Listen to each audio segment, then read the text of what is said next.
Hey, welcome to the Dino New Year's party. Hey, everyone you know well is here. Tyrannosaurus, Triceratops, Stegosaurus, Raptor, Diplodocus.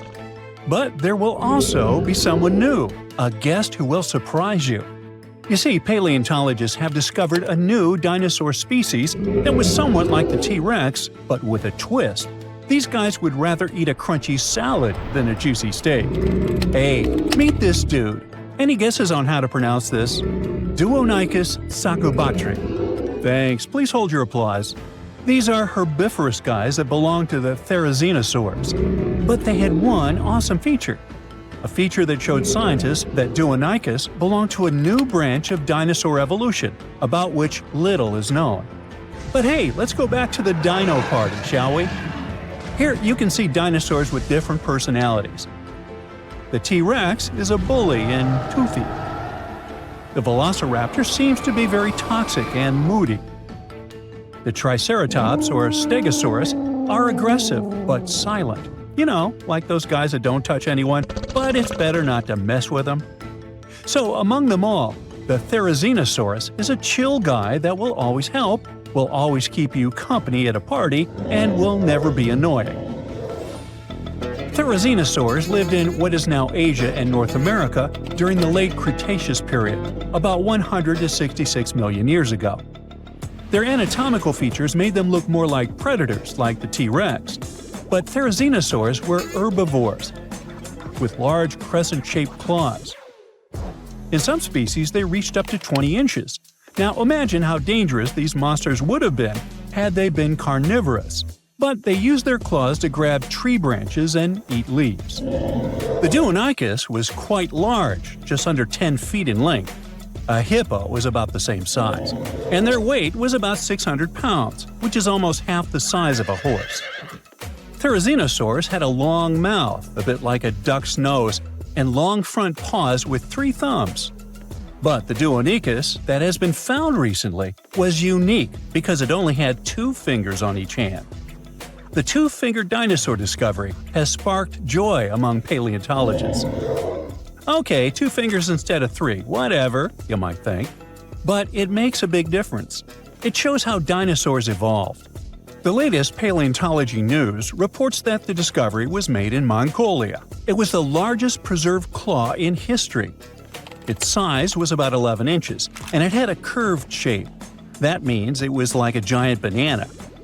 The coolest thing was that the claw was covered with keratin. Our nails are made from this material too. Can you imagine? Large lizards that lived tens of millions of years ago had claws with the same composition as our nails. Nature is amazing, isn't it? Do you know this crazy theory that the T-Rex evolved into a chicken and the Velociraptor into an ostrich? There must have been tons of evolutionary changes. But the 2-fingered dinosaur discovery offers us a more understandable and more detailed explanation of how dinosaurs evolved. Therizinosaurs had 3 clawed fingers on each paw, but why did nature get rid of one of them? Scientists believe that it was practical. It's possible that a paw with 2 fingers was much stronger and more flexible than a paw with 3. This way, dinosaurs could grab vegetation and branches, like chameleons do. Scientists have also suggested that the 2-fingered long paw helped the dinosaur defend itself, care for its mates, and even play. It's hard to imagine what they could be playing at. Maybe they did high fives or high twos. It would be cool if they had used those paw pliers not only for taking food, but for fighting off predators. And speaking of predators, the T-Rex had a similar front paw structure, but its small paws were useless. It would be cool if the Deinonychus could box with them or climb trees. Yes, it was an herbivore, but that doesn't mean that other bad dinosaurs could bully it. Let's just think that the Deinonychus was kind of weak and formidable to the strong. That's why it would be the most welcome guest at the dinosaur party. But the strangest guest at this party would be the Deinonychus, named Terrible Hands. The case of the Deinonychus shows how dinosaurs evolved from having 3-fingered paws to being 2-fingered. The Deinonychus shows that ancient lizards could evolve into a horse or something else. It sounds weird, but let's get to know this guy better. In 1965, the arms, hands, and shoulder girdle of an unknown dinosaur was discovered in the Gobi Desert in Mongolia. When paleontologists put the bones together, they got two long, creepy arms. For many years, those arms remained in the museum without a body. It looked funny and a little scary. Each arm was about 8 feet long. This is more than the tallest basketball players. Paleontologists were trying to find other dinosaur body parts in the Gobi Desert, but their attempts were unsuccessful.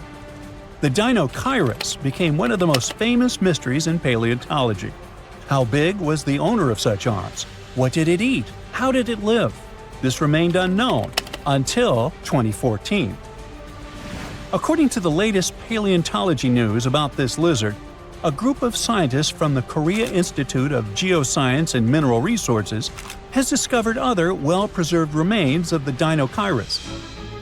With their help, paleontologists have managed to recreate the lizard's appearance.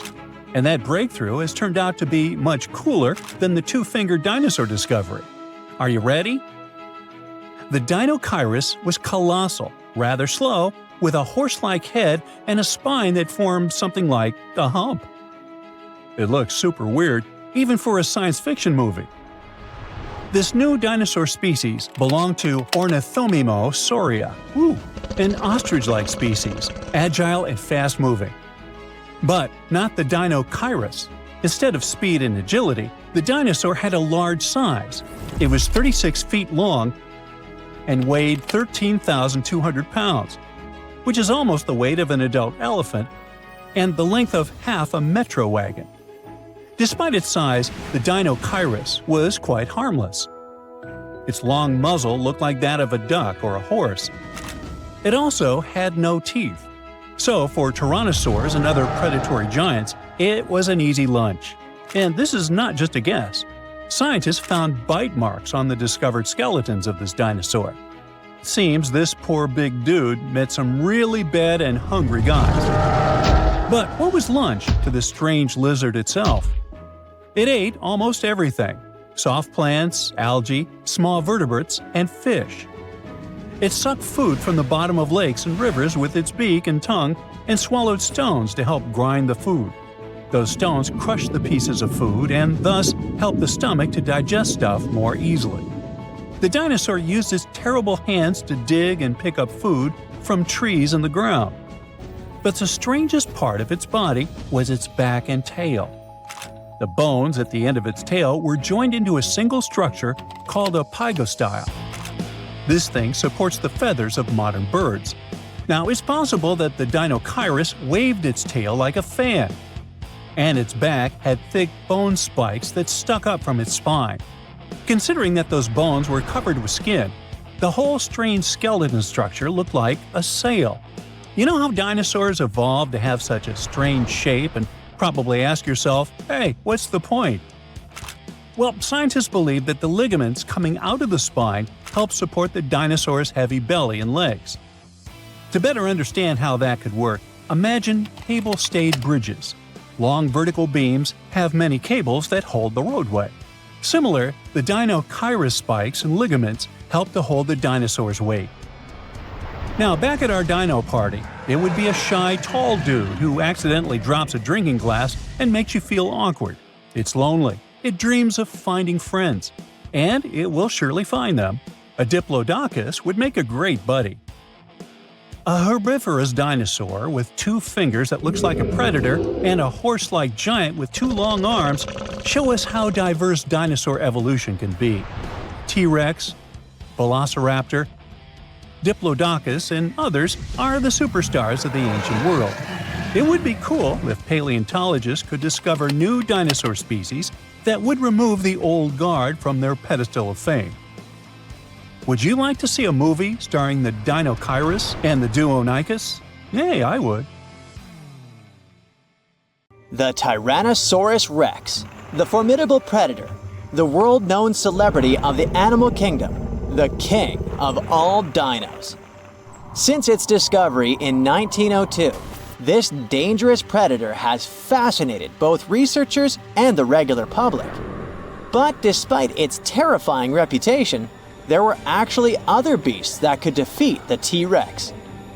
And one of the true nemeses of this dinosaur was the Triceratops, a herbivore. But despite its plant-based diet, the dino was huge and had two nightmarish large horns and a smaller one, along with thickened bones which added to its defenses and helped protect itself from dreadful predators like the T-Rex. This dino was something like proof that herbivores were no pushovers. Its formidable horns were about a foot wide at their base and tapered into mean points capable of skewering any predator, even a T-Rex like Juicy Barbecue. The colossal skull of the Triceratops sported an enormous frill made of protective solid bone, which was topped with hornlets. From the tip of the animal's beak to the spiked rim of the frill, the head of the Triceratops could reach a whopping 10 feet in length and weigh around a ton. This gargantuan construction, the head of the dino, was attached to the body with the help of a ball and socket joint. This allowed the dino to swivel its head around with astonishing speed, brandishing its horns to scare predators away. That's one of the reasons why a T-Rex that decided to attack a Triceratops was actually taking a big risk. The battle could easily go either way. Of course, the king of the dinosaur world could win and get its long-awaited feast, but just as likely, the hunted could become the hunter and end the T-Rex's game. Now, how about we find some more cool and lesser-known facts about those intriguing creatures, dinosaurs? For example, dinos almost certainly did not roar. Scientists think they might have cooed instead. More accurately, they probably produced sounds in ways similar to the way ostriches boom or doves coo. You see, many modern birds use a method of producing sounds called closed-mouth vocalization. Sounds are made by inflating the throat rather than passing air through the syrinx, the vocal organ of birds. In other words, the Jurassic Park movies got it all wrong. A lot of early dino reconstructions appeared under the influence of those scary noises that we associate with modern predators, like lions.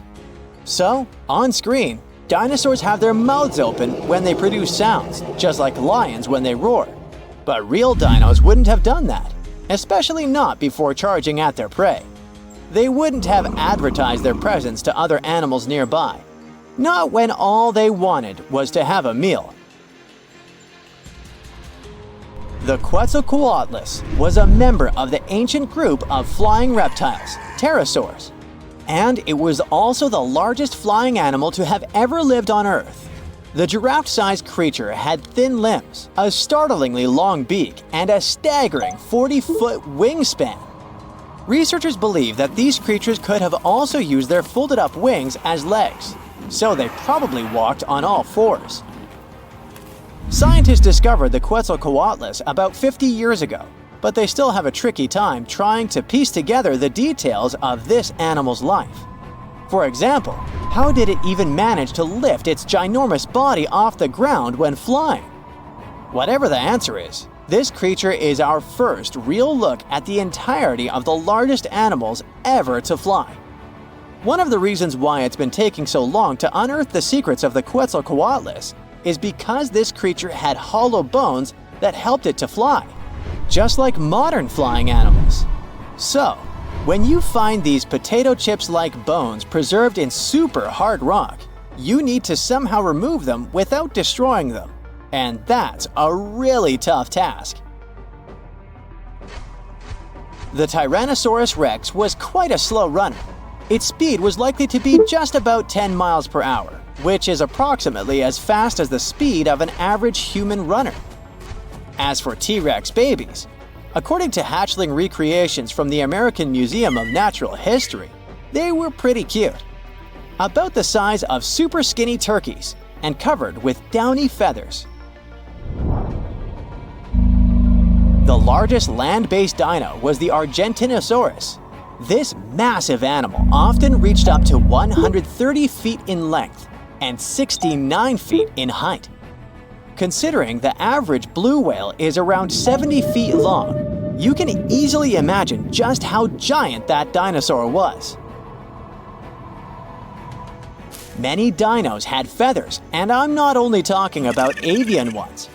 The largest feathered dinosaur we know about was the Eutyrannus huali, which translates as a beautiful feathered tyrant. It was a super predator and cousin of the T-Rex. Scientists think that the dino most likely relied on its feathers to stay warm. However surprising it may sound, some of the biggest dinosaurs were actually herbivores.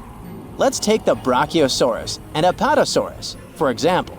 These creatures were giant, but followed a plant-based diet. Now, I'm not sure if you should try it or not, but apparently, you can tell the difference between a simple stone and a dinosaur fossil by licking it. It may not sound like the most legitimate approach, but even paleontologists sometimes find themselves doing this. The thing is, if you lick a potential fossil, it will slightly stick to your tongue. That's because fossils are way more porous than stones. When dinosaurs first saw the light of day during the Triassic period, around 230 million years ago, Earth's continents were clustered together and formed one giant supercontinent called Pangaea. Over the next 165 million years, Pangaea slowly drifted apart, and that separated many dinosaur species from one another. And still, most of the world's dinosaur fossils are found in three places: the high-altitude Badlands of China, North America, and Argentina have the largest amount of fossils, or at least easily accessible ones.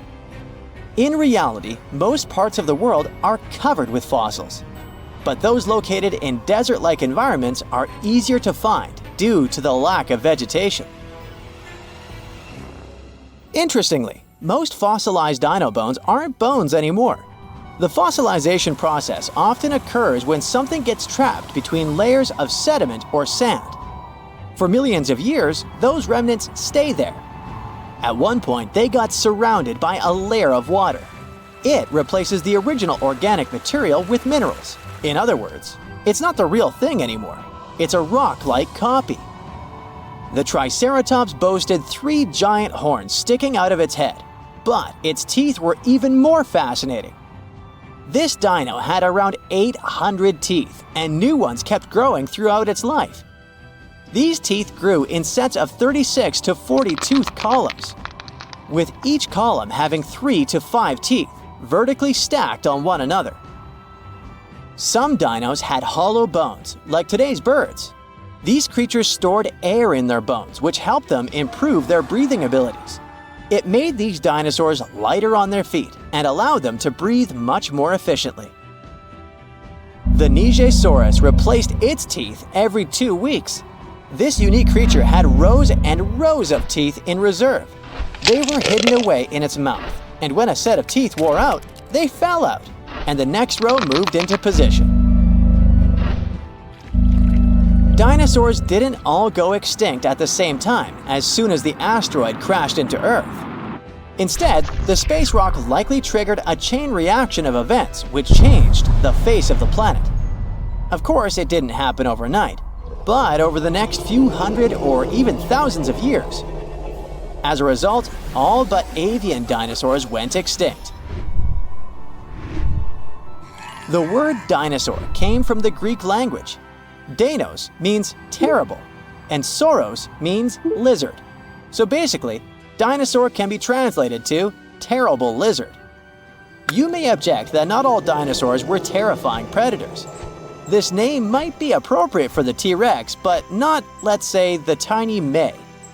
Rumor has it that when Sir Richard Owen, an English biologist, came up with the name for dinosaurs, he used the word terrible in a different sense. He described those ancient creatures as fearfully great, as in far larger in size than any previously discovered reptiles.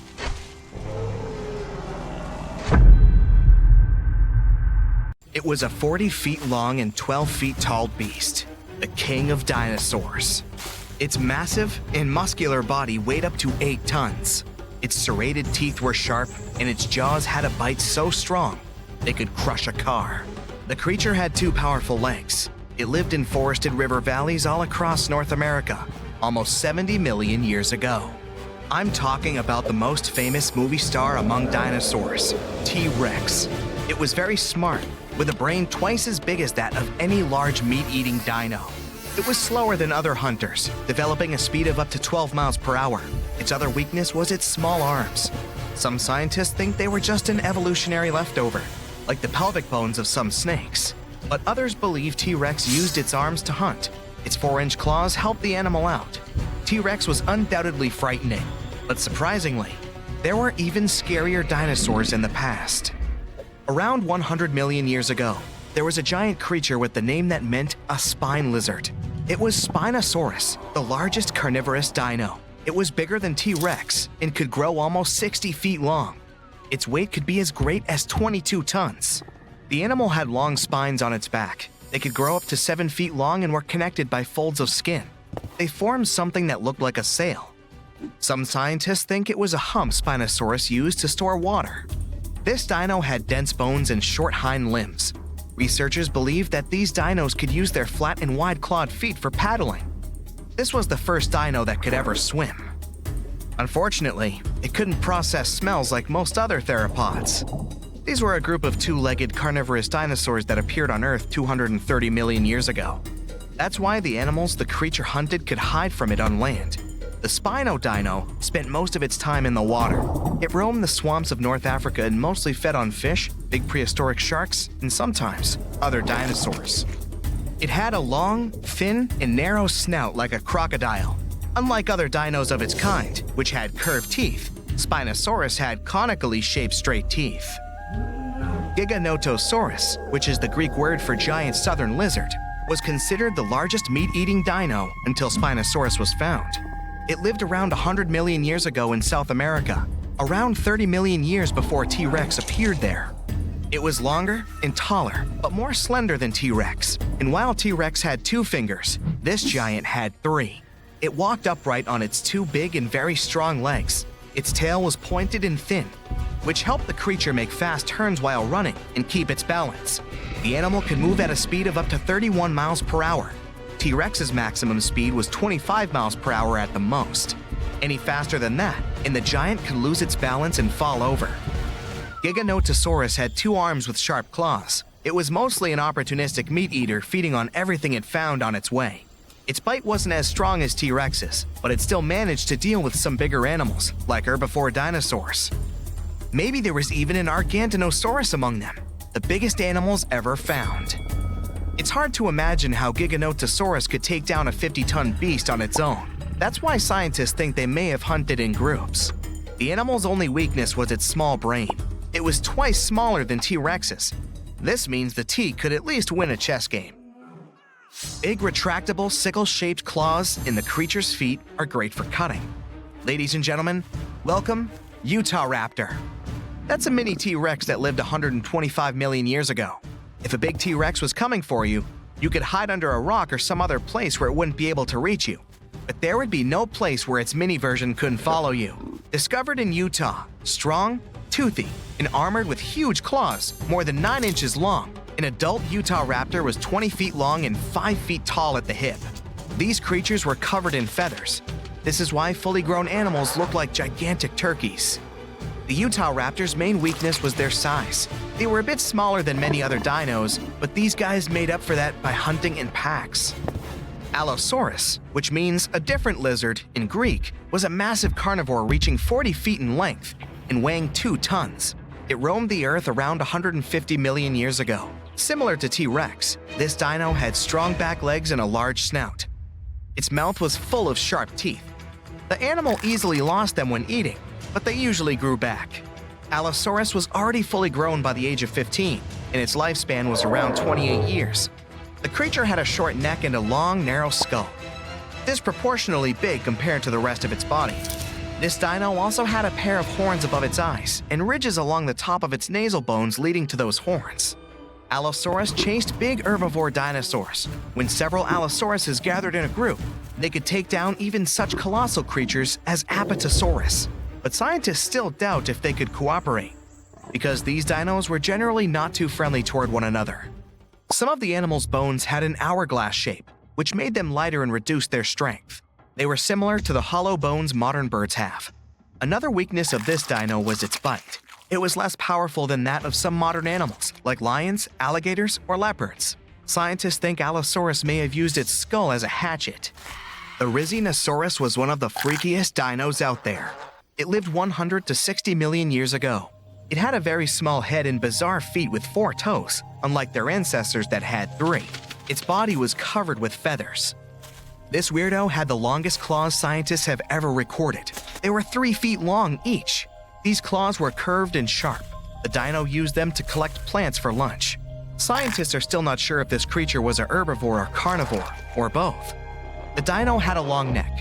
There were no teeth in its upper jaw. Its wrist bones were like the ones modern birds have.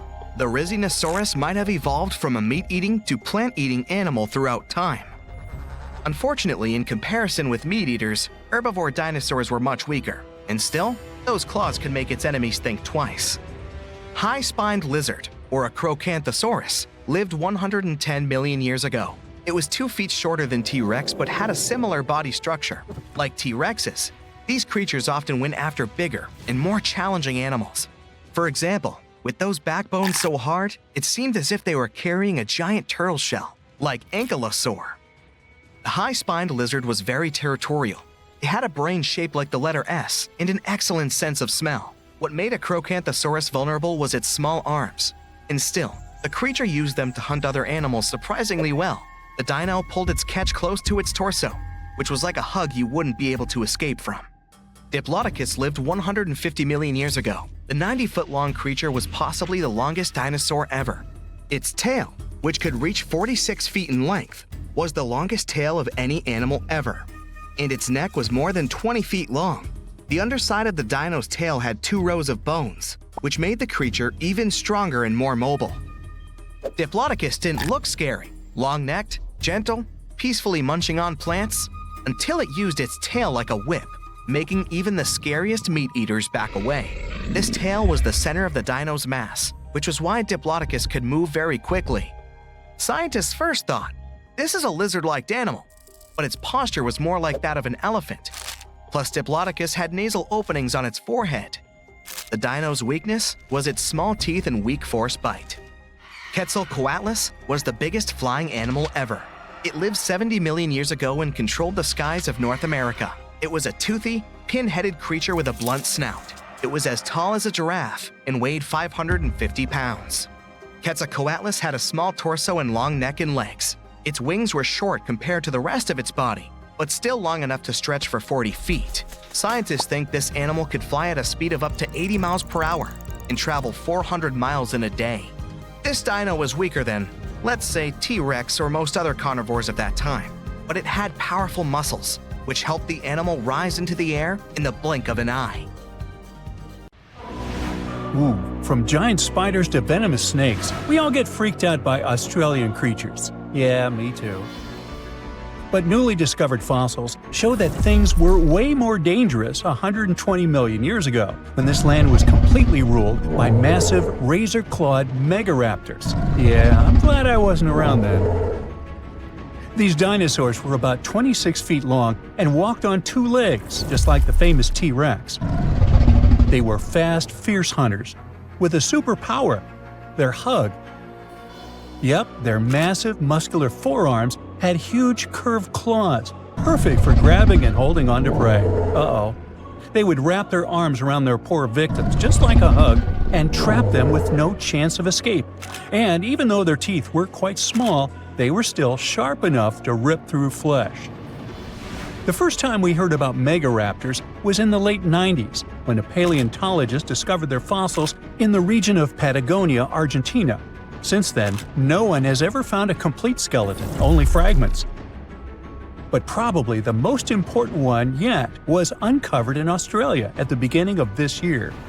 Researchers were exploring Victoria's stunning coastline when they stumbled upon megaraptor fossils.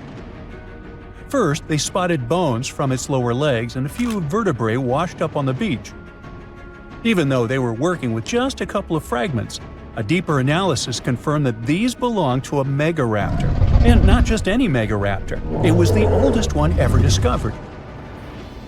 This discovery gets even more exciting because it adds weight to the theory that these dinosaurs might have originated in Australia.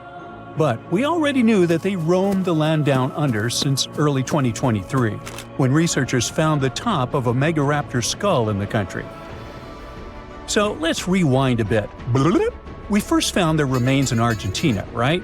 Right. But then, years later, researchers found fossils of the same family of dinosaurs on the other side of the world, in Australia. If the ones in Oceania were older, how did these creatures end up in South America? Of course, they didn't fly there. They didn't cross continents by swimming either, although there is a theory that they could swim. Remember, we're talking about the dinosaur era, which happened millions of years ago. And back then, Australia and Argentina were actually pretty close. Basically, they were one. Both lands were part of the supercontinent known as Gondwana, and they were connected through Antarctica. Wait, but wasn't this path freezing? I mean, yeah, these dinos had to pass through Antarctica to get to their destination, but they weren't freezing their tails off. This all happened during the mid-Cretaceous period, when the weather was super warm. Back then, the poles were covered in plants, not ice. So let's just say they took full advantage of the good weather to make the crossing. Now, about 180 million years ago, Gondwana started to break apart. At some point, Australia drifted away from the supercontinent, cutting it off from other landmasses, including South America. That's why the same dinosaurs showed up in completely different parts of the world. Mystery solved. Now, let's get back to that recent discovery. The researchers didn't just find a few traces of megaraptors on the beach. In total, they uncovered 250 dinosaur bones at the site, but only 5 of them were really important. They belong to 3 different species of dinosaurs that, as it turns out, all lived in Victoria at the same time. So yeah, we've already talked about those first 2 bones. They were from the megaraptor. Next, we have a shin bone from a Onenlagiine. That's my best shot at pronouncing it. It's a dino also known as the southern raptor. This is a type of dromaeosaur with a long snout. And the last 2 shin bones of different sizes came from a Carcharodontosaurus, whose name means shark-toothed lizard. This one is a particularly big deal for 2 reasons. Number 1, it's the first evidence that this species lived in Australia. And number 2, it was small, and that is pretty surprising since we've always thought of this species as being massive. Fossils found in Argentina, for example, show this dinosaur reached a length of about 36 feet. But the one in Australia was much smaller, measuring only around 6 to 10 feet long. And that's still plenty big. Basically, what we're saying is that the way predators were ranked in these 2 parts of the world was completely different. In South America, Carcharodontosaurs grew to massive T-Rex-sized giants, towering over megaraptors and dominating the landscape. But in Australia, it was the complete opposite. There, huge, powerful megaraptorids roamed the land alongside smaller Carcharodontosaurs. So the predator dynamic was different. And all of this just shows how unique the ecosystem in Victoria was back then. Although isolated dinosaur bones have been found in Western and South Australia, most of the fossils come from the eastern part of the country, like Queensland.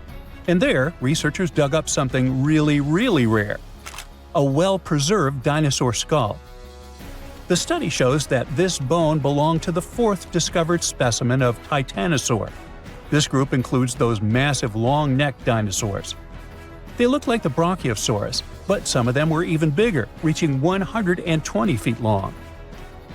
The skull, discovered in 2018, belongs to this guy, whose pronunciation is above my pay grade, and the research points out that it roamed the Earth around 98 million years ago. Thanks to this find, scientists were able to recreate for the very first time what its face might have looked like.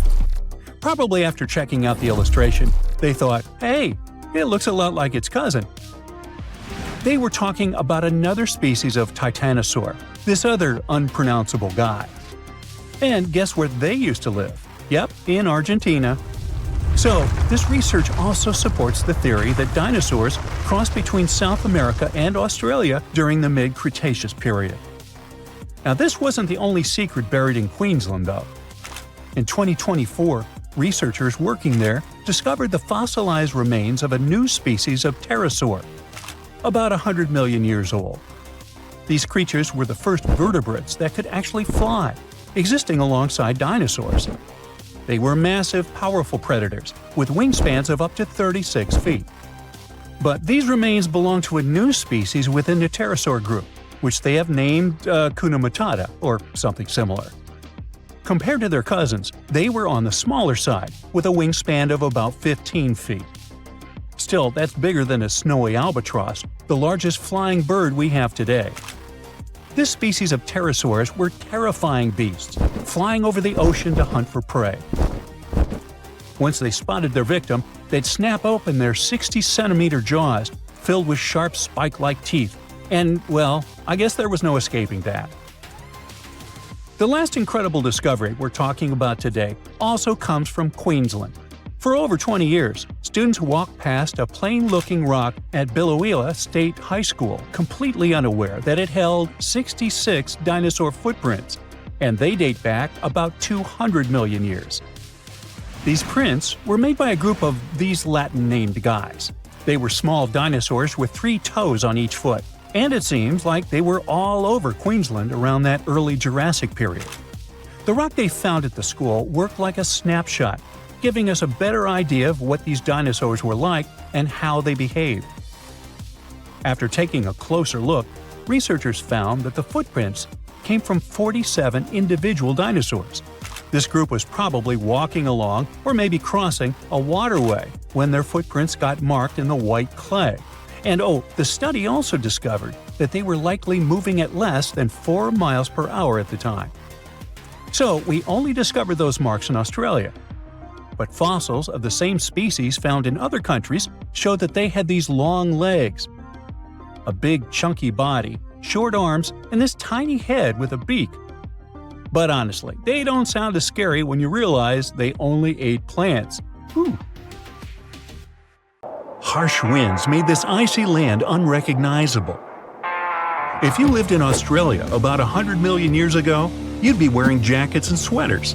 But around 220 million years ago, this icebox of land was locked up in what used to be Pangaea. This supercontinent had Australia and Antarctica fused, including even South America and Africa. Scientists found out Australia was going solo at the same speed as your fingernails grow when it decided to cut ties with Antarctica. Before that, the Earth was just a giant floating ball of ice, and the sun wasn't as hot and fiery as today. You're walking along an icy path in the early Cretaceous period. You're looking for something to eat, but plant life is scarce. With no sunlight, there isn't any energy source for any edible vegetation, save for moss. So, finding a decent snack would be like bumping into a unicorn. You lurk around and find 3-toed footprints leading to what looks like a frozen forest. You follow them, but still can't figure out who these prints belong to. You reach a dead end with the snow up to your knees and realize you're stuck. Suddenly, you hear some growling not far away. You look to your right and see a large theropod walking towards you. It's almost as tall as a giraffe and has razor-sharp teeth on its jaws. Ooh, lucky you. This dino is a carnivore and probably the CEO of the prehistoric meat-eating world.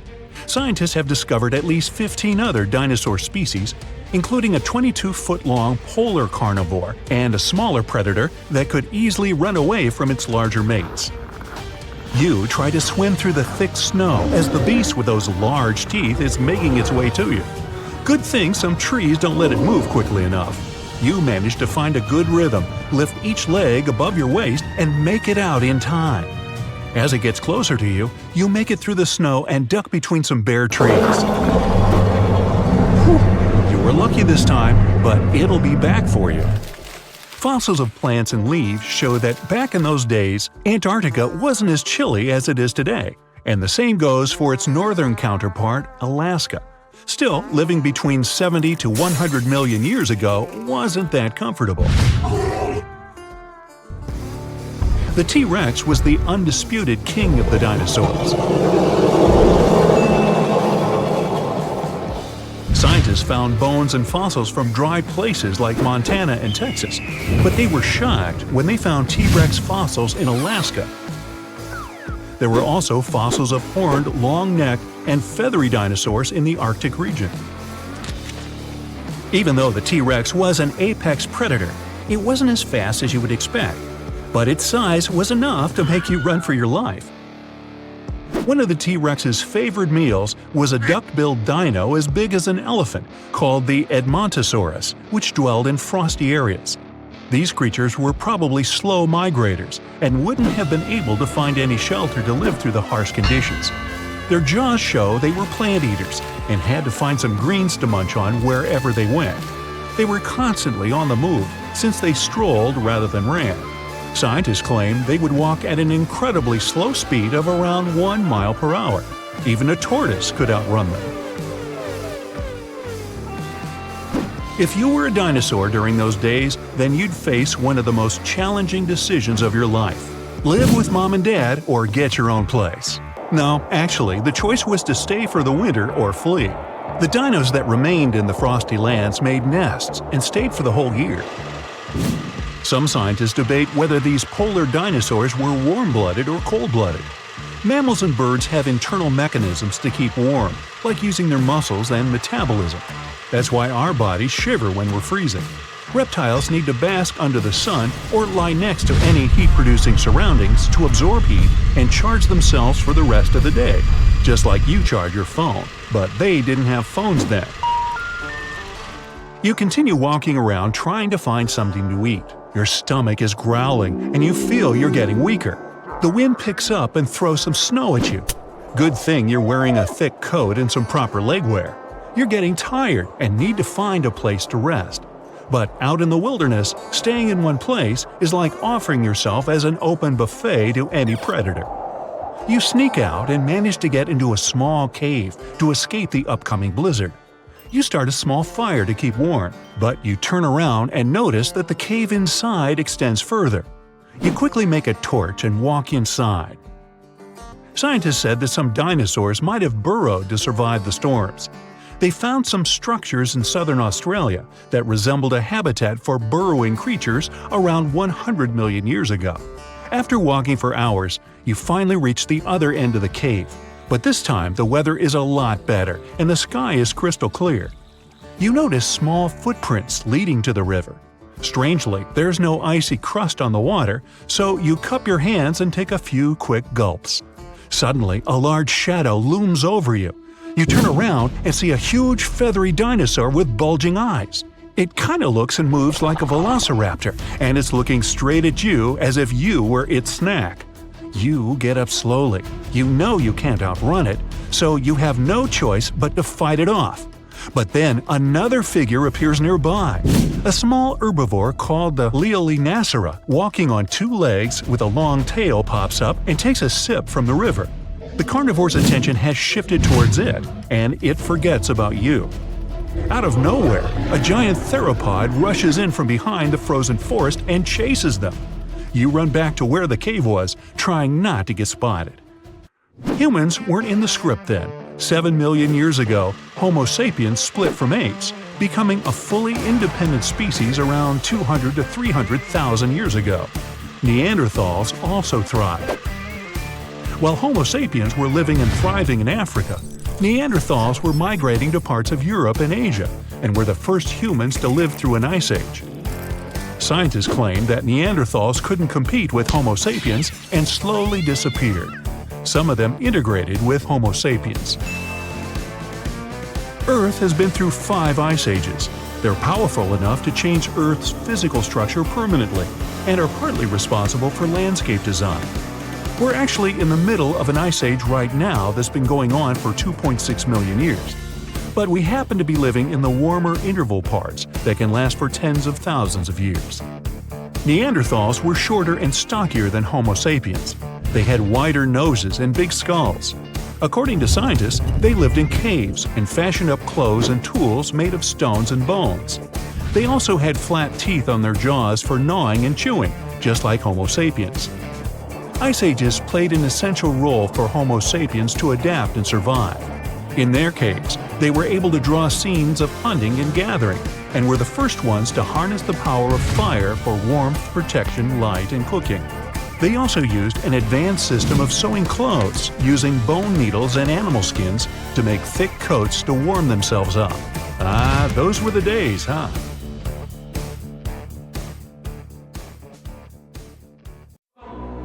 There's a place on Earth so dangerous that even the most fearsome creatures of today wouldn't last a moment there. It used to exist in what we now call southeastern Morocco, the land called the Kemkem Beds. The story of this place stretches back to the Cretaceous period, about 100 million years ago. It might have looked like a beautiful place at first sight, a lush green forest, rivers glittering in the sun, until you meet some terrifying dinosaur. The lions or sharks of today are nothing compared to what the fossils show us. The Kemkem Beds were dominated by terrifying predators, and above them all, 3 of the largest predatory dinosaurs ever discovered. For example, Spinosaurus. This dinosaur was unlike anything you can imagine. A half reptile, half monster standing over 50 feet tall, bigger than a T-Rex. This hybrid with a crocodile-like snout and a sail on its back hunted the forests. But this dino could dive into the rivers, so not even waters were safe from it. It could catch huge fish, as if plucking them from the shallows. There was also Carcharodontosaurus, a carnivore with the name that literally means shark-toothed lizard. Its razor-sharp teeth could slice through flesh with terrifying ease. This monster stood almost as tall as a house and was faster, stronger, and more aggressive than nearly anything that had ever walked the earth. There was also Deltadromedas, a raptor-like dinosaur built for speed. It was a quick-moving ninja that stalked its prey with horrifying precision. Oh, and the skies were a fun place too, with all these pterosaur creatures flying around. These guys are often mistaken for flying dinosaurs, but they were actually a different kind, more like close cousins of dinosaurs. These majestic reptiles soared above the Kemkem Beds and had wingspans that could stretch up to 30 feet. The fingers were feathery, with a 4th finger kinda like bats. They could glide through the air so easily thanks to their super light skeleton. But it wasn't just the dinosaurs that made the Kemkem Beds so horrifying. The waters also hid their own dark secrets. They were home to giant, terrifying fish and crocodile-like creatures. Their jaws were strong enough to crush bone, and they were lurking beneath the surface, waiting for anything unlucky enough to stumble into their path. One of the river creatures was Sarcosuchus, also called the Super Croc. Being about 40 feet long, it could easily swallow an adult human. Or better yet, it could take on a full-grown dinosaur and win. Its jaws snapped with unimaginable force, and no creature, not even Spinosaurus, was safe from it. Coelacanths could also hang out in the rivers. It was a monstrous predator that could easily swallow a huge fish whole. They had these creepy, icky fins that moved in a way similar to how human arms and legs move. And they could also kind of raise their heads like humans because of a special joint in their skull. Ew. Fun fact, we thought these monsters had gone extinct 60 million years ago, together with dinosaurs. But recently, we rediscovered them living and thriving in the Indian Ocean. Turns out they were just hiding in the deep waters. They probably didn't even notice the dinosaur asteroid or humans at all. Yay? Don't worry, over millions of years, they became basically harmless. They got 4 to 5 times smaller, even though they still weigh about 200 pounds. Just imagine what they were like back in the day. Kemkem waters were also home to giant lungfish and other creepy aquatic creatures. So you couldn't even drink or take a swim safely without getting bitten by something. Whew, what a place. Even turtles there were the size of cars. Imagine trying to survive in a world where creatures like this are literally everywhere. And I mean everywhere. This place was unique not because huge beasts lived there, but because of the sheer number of predators. You might think, It shouldn't be that easy for all these predators to hang out in one place, right? And you're right. Seems like prey was scarce there. That's even more chilling. All the predators just wandered around, hunting whatever meager life remained. And if there's none, then fighting each other. For years, scientists have wondered why it was the case. Maybe that's just how life was back then. And all corners of Earth were crazy like that. Or is there something special about this place? Some even say that maybe it's just because we only found predators' fossils. Well, normal, friendly animals have disappeared, and that the fossil record might be skewed. But who knows?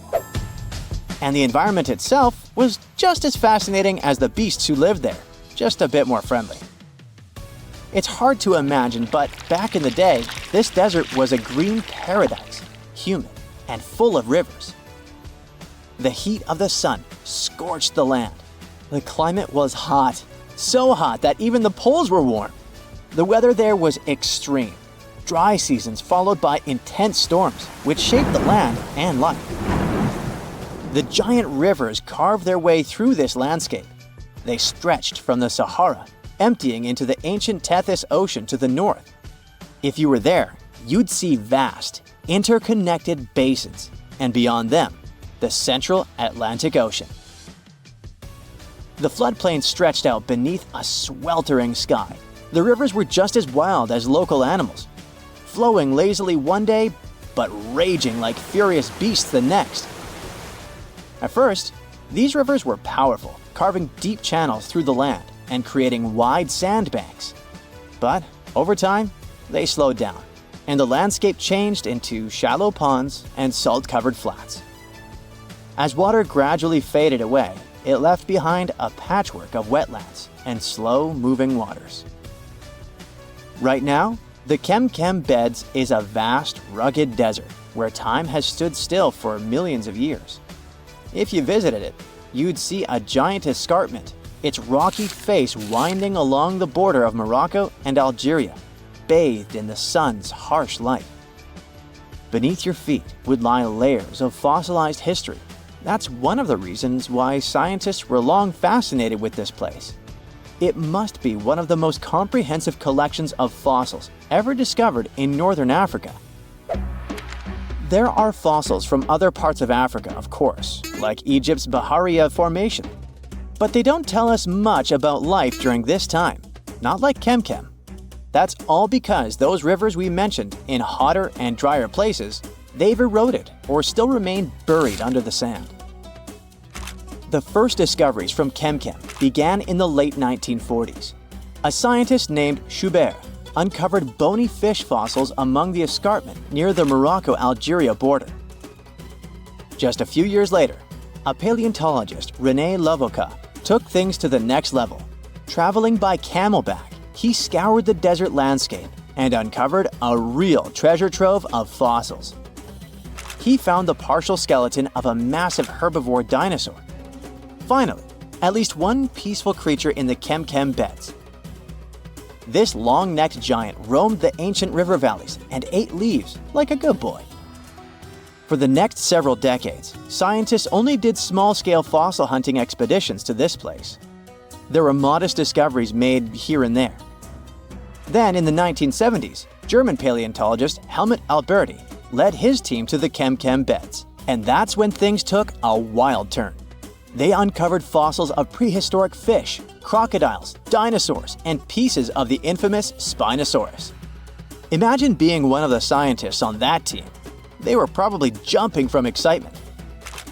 By the mid-1990s, the fossil game changed dramatically. Incredible new species were identified from the Kem Beds. Over the years, the discovery pace has only accelerated. Paleontologists, armed with new tools and techniques, have uncovered more fossils than ever before, and there's only more to come. Well, it seems we got dinosaurs completely wrong. Plus, the movies created an image of them that's hard to get out of the head now. You know what I'm talking about? Dinosaurs as giant lizards. I mean, lizards are cool, There's a type of lizard found in the streams of Costa Rica that can stay under the water for up to 16 minutes. They create a pocket of air at the top of their snout and breathe exhaled air while submerged. So-called horned lizards can spout blood out of their eyes, shooting it up to 6 feet. Poor lizard has to do it when it gets closer to the mouth of its attacker, since this bad taste makes a predator change their mind and go after some more delicious bites. Then there's the basilisk lizard that can run over water while making its escape from bigger animals in the rainforests of Central America. They can do that for short distances, but still, it gets to rear up and rely on flaps of skin on the toes of its hind legs to have more surface area. Many types of lizards have had to develop such unusual adaptations, so they didn't become an easy, quick snack for snakes, coyotes, hawks, foxes, and other big animals going after them. They wouldn't have to do it if they had some giant cousins that would protect them, like dinosaurs. But even though they look like gigantic, scary lizards in the movies, it's not what you would see if you had the chance to go back to the dino age. You'd have to be aware and run if you saw feathery creatures instead. Feathers don't sound that scary because birds are the only animals alive today that have them. But millions of years ago, it was a different story. Some of the most fearsome dinosaurs were covered in feathers too, of different shapes, sizes, and colors. For example, check this fella, a cousin of the famous T-Rex. It was a scary predator that weighed 1.5 tons and was covered in a shaggy coat of filaments, known as protofeathers.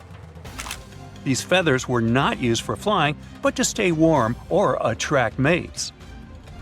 Or take a velociraptor, for example. For so long, we've believed it's a sleek predator with the skin of a lizard. But it turns out it was a much smaller, colorful creature covered in feathers, like some sort of bird. Many of their dino relatives had pretty long feathers all over their forearms, together with downy feathers that were spread across the rest of the body. This works for most of the meat-eating dinosaurs, or so-called theropods. There were tiny ones with a tail fan full of feathers, or those with shiny feathers in a mix of colors. It was similar to a hummingbird. Maybe it wouldn't be that scary to face dinosaurs after all. Some of the fossils researchers found are well preserved. In combination with modern techniques they used to study these fascinating creatures, they found out dinosaurs came in different colors. Archaeologists found some fossilized feathers together with fossils of melanosome structures. Those are pigments that gave them gray, brown, and black colors, like Anchiornis, whose body was almost entirely black. It's reminiscent of a bird with wings and fluffy tail feathers on his hind legs, together with a pretty long tail that could fan out. This fella had white stripes along its wings, too. It also had a brown head crest. This one was perhaps there as a display or used to communicate with other Anchiornis dinosaurs. And check out this one. It also had a bristly tail and different markings on its body. Thanks to the fossils they found, researchers have been able to reconstruct the appearance of this dinosaur, giving it so many details. Not only did dinos look like birds, but they also behave similarly to them. For example, they sat on their nests to protect their eggs and most likely used their feathers for displays. There was a discovery in Canada that revealed one type of dinosaur had a fleshy crest on its head, like a rooster's comb. Scientists think this crest was likely used as a way to attract a mate or show off to other dinosaurs. Then there's the scariest of them all in the dinosaur kingdom, the T-Rex. Can you imagine this one in a birdie version? Also, you may have seen pictures of T-Rex with its big sharp teeth and its jaws wide open, kind of always ready to bite into its prey. But these images might be completely wrong.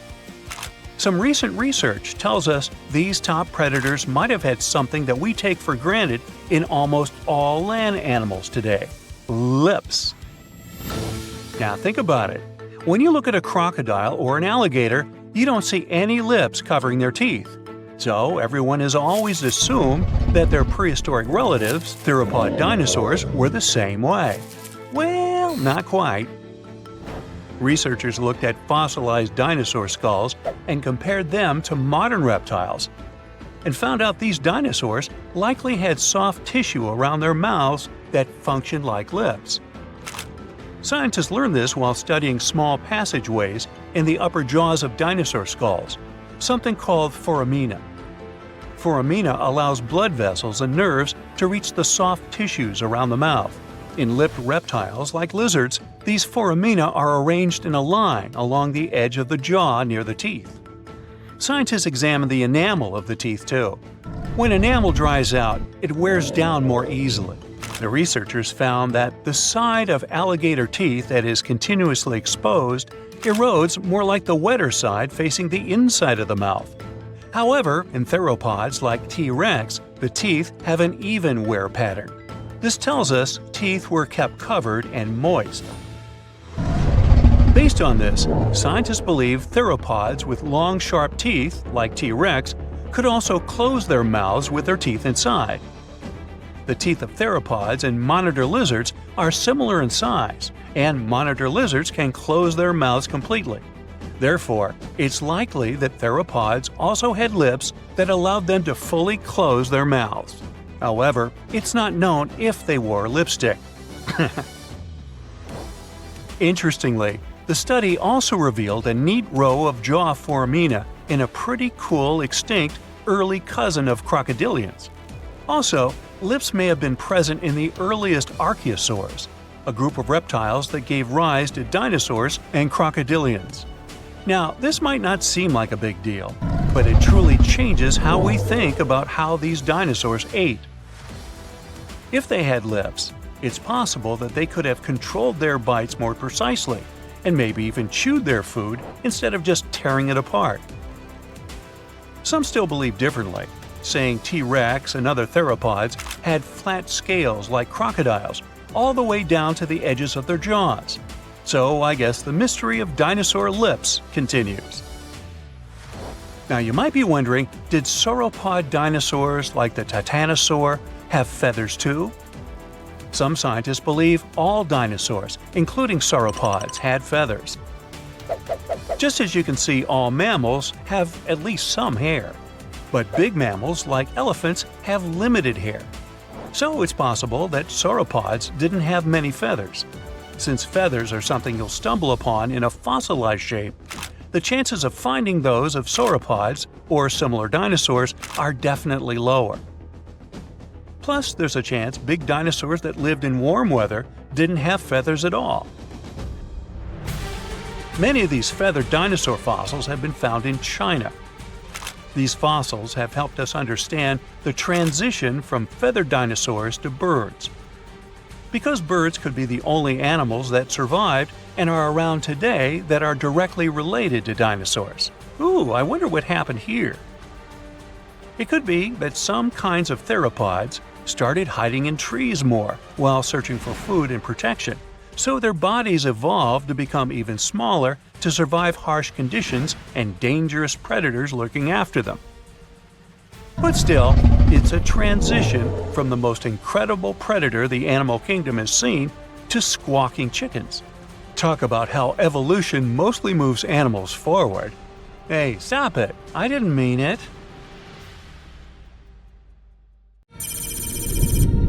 So yeah, a giant asteroid fell to Earth and destroyed all dinosaurs with a blast wave. That's what we've all heard. It was a terrible disaster, but it was actually much worse. You can't even imagine how unfortunate it was for dinosaurs and what kind of disaster they faced. It wasn't just a piece of solid rock from space, but a lump of molten clay. It provoked not just a tsunami, but giant mud waves. It filled the atmosphere, not only with a burnt smell, but also with an acidic and foul smell of rotten eggs. It didn't just sweep everything away with a blast wave. It provoked a volcanic winter, poisoned the air, and blocked the sun. And do you know what the most unfortunate thing was? If the angle of the fall had been just a little bit different, or if it had fallen a little further away, then there might not have been any global catastrophe. That asteroid, the size of Mount Everest, fell in the coastal part of the Yucatan Peninsula. This place separates the Gulf of Mexico from the Caribbean Sea. The asteroid touched both solid rock and water and immediately triggered strong tsunamis and mega ripples. These are large sand waves that are normally about 3 feet long on average and leave a pattern similar to dunes on the seabed. Oh, by the way, they're really called subaqueous dunes. So, when the meteorite fell, it formed 52-foot-high mega ripples. Can you imagine? Giant waves of sea mud that are almost as high as a 5-story building. But how did the scientists figure it out? They used 3D seismic data and modeled the mega ripples pattern in the program. The data was based on the landscape of the bottom, which was impacted 66 million years ago. First, a powerful strike triggered a strong earthquake that liquefied the seabed layer, and then a high-grade tsunami triggered those mega ripples. That is, while giant waves on the surface flooded the land and went into open waters, large mud waves destroyed the seabed. Ancient fish, dinosaurs, and other underwater creatures didn't stand a chance. But what does this information tell us? Well, first, studying the effects of ancient tsunamis helps to reconstruct the past of our planet. Secondly, it helps us to be prepared if something like this happens in the future. Predicting a scenario like this could save countless lives in case of danger. Okay, there was a total mess in the water at the time of impact. But what was happening on land was much worse and scarier. But let's discuss the meteorite itself first and what it consisted of. The scientists analyzed the rocks at the impact site and saw traces of carbonaceous chondrites. This is the rock that makes up most of the meteorites in space. Often this rock contains water, clay, and organic compounds with carbon. It means that, in a sense, a lump of dirt the size of the highest mountain on the planet fell on Earth. And yes, carbonaceous chondrites often have an unusual smell of rotten eggs, tar, or wet hay. So it wasn't just very loud, but it also probably smelled bad. It was a fetid rocket on a planetary scale. However, at the time of the fall, not a single living creature was there to sniff it. All of them lost their lives in the first seconds of the disaster, hit by the devastating blast wave. It set a chain of events that later wiped out all the dinosaurs from the face of the Earth. The peninsula where the meteorite fell turned into a large crater in an instant. Thousands of tons of soot and ash were released into the air. A huge area was filled with thick smoke. The sky turned gray. Black clouds obscured the sun. But wait, where did the ashes come from? The crash site contained huge reserves of flammable materials. In simple words, the meteorite fell into a giant barrel of fuel which started to burn. The sky remained dark. Grass, plants, trees, and bacteria couldn't get enough sunlight. The green world began to wither. And this affected not only the impact site, but almost the entire continent. Even dinosaurs, living far away, felt the low temperatures and lack of ultraviolet light. Dinosaurs couldn't survive in such conditions. The environment was changing too fast. Then it got even worse. A firestorm was spreading in all directions from the place where the meteorite had fallen. The air inside the storm was poisonous and dangerous to inhale. And you know why? Because the meteorite fell in a coastal area and destroyed the seabed. And under that seabed, there were large reserves of sulfur. This toxic mass rose into the air mixed with ash, soot, red-hot pieces of rock, and meteorite particles. Then the winds picked up this cloud and began to spread it across the continent. The rainforests that survived the blast waves were still in danger, as the hot toxic cloud rained down red-hot ash upon them.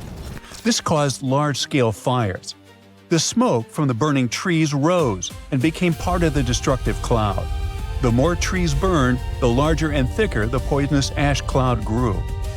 What could have stopped this catastrophe? Rain clouds filled with water, right? Good point, but they didn't. When the hot ash and sulfur fumes mixed with water, they created acid rain, a downpour of poisonous, corrosive mud that wiped out all life around it. Fires, firestorm, acid rain, sun blockage – how could dinosaurs survive after that? Where could they escape? Perhaps the ocean shore? Bad idea. Yeah, the water could have protected them from the fire and ashes, but there was another problem. Do you remember mega ripples and giant tsunamis? A huge wave that hit the shore at that moment could easily wash away New York. Smaller waves rolled across the Atlantic Ocean and the North Pacific.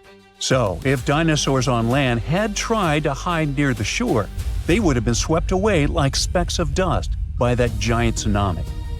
But what about underwater dinosaurs? They were not affected by the tsunami and the fire cloud, but they were trapped. Red-hot poison particles of ash and mud fell into the ocean in huge quantities and poisoned the water. Algae and phytoplankton were destroyed. Because of this, millions of fish lost their food supply.